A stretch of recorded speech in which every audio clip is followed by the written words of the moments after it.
Oluyimba nzuno nzize Mukama. Nzuno nzize Mukama okukuweereza ekitambiro ekikulu mu Bukristo bwange. Nzuno nzize Mukama okukuweereza ekitambiro ekikulu mu Bukristo bwange. Uwo gye nsitulira omwoyo gwange, ayi Mukama tonsuulanga, obwesige bwange bwonna buli mu ggwe.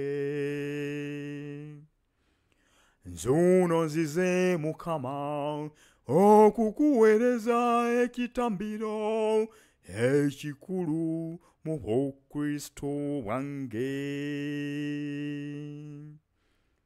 Mu mutima gwo mwe ntadde emirimu gyange, ayi Mukama gigyo gyonna, obulokofu bwange bwonna buva gy'oli. Nzuno nzize Mukama okukuweereza ekitambiro ekikulu mu Bukristo bwange. Mu mikono gyo mwe ntadde obulamu bwange, ayi Mukama buubwo bwonna, buli kye nnina kyonna kyonna kidda gy'oli. Nzuno nzize Mukama okukuweereza ekitambiro ekikulu mu Bukristo bwange. Mu kise kikyo mwe ntadde ebizibu byange, ayi Mukama twala byonna, ebizibu n'ebyangu byonna mbizza gy'oli.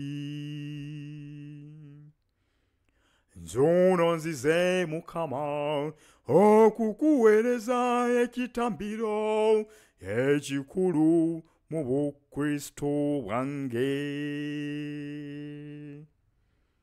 Nzuno nzize Mukama okukuweereza ekitambiro ekikulu mu Bukristo bwange. Yes, ekitundu ekyokutaano ekyo sikiyimbye. Nammwe muyimbeewo ekyo. Kirimu obongo diira awo. Olwaleero ennaku z'omwezi ziri 9, lunaku lwakuna, lunaku lwa Sapule. Omwezi ogwokusatu omwaka 2023. Mbakulisaayo nnyo abakyala mwenna mu lunaku lwammwe olwajjo olwokusatu nga 8, olwabadde olunaku lw'abakyala mu nsi yonna. Mukulikireyo ddala. Kibanda omukulu nga bulijjo nga mbagamba nti mbagala nnyo era nga mbagalira ddala.